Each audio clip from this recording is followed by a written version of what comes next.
How did China's CNSA achieve independent crewed spaceflight? Imagine reaching the stars on your own without relying on other countries. That's exactly what China National Space Administration did with its crewed space missions. How did they pull this off? Let's find out. China started its journey with a clear plan. They focused on building their own space technology step by step.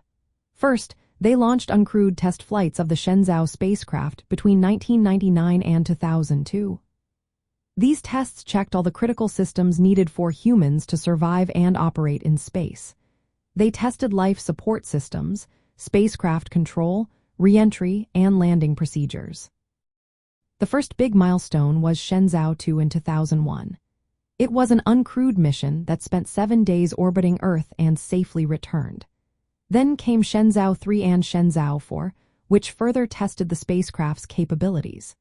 Shenzhou 4 orbited Earth 108 times over nearly 7 days, proving the spacecraft was reliable and safe for humans. Once these tests were successful, China launched its first crewed mission, Shenzhou 5, on October 15, 2003. Astronaut Yang Liwei became China's first person in space. He orbited Earth 14 times over about 21 hours. This mission proved China could independently launch a human, orbit, and safely bring them back. It made China only the third country after Russia and the United States to do so. Training Chinese astronauts, called taikonauts, was also key. CNSA created detailed training programs. These included physical fitness, practicing spacecraft controls, emergency drills, and survival skills after landing.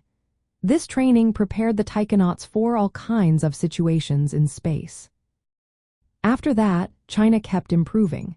Shenzhou 6 in 2005 carried to astronauts 4 over for days. Shenzhou 7 in 2008 included China's first spacewalk. These missions helped China learn how to handle longer stays in space, spacewalks, and complex spacecraft operations. China also built its own space stations, like Tiangong 1 and Tiangong 2. These stations allowed astronauts to practice docking and stay in orbit longer. The first crewed docking with Tiangong 1 happened in 2012 during the Shenzhou 9 mission, which also included China's first female astronaut. These missions required astronauts to train in docking maneuvers, station management, and conducting experiments in microgravity. All these achievements came from a careful, step-by-step approach. China focused on uncrewed testing first, then trained their astronauts thoroughly. They developed their own launch rockets called Long March and built space stations for extended missions.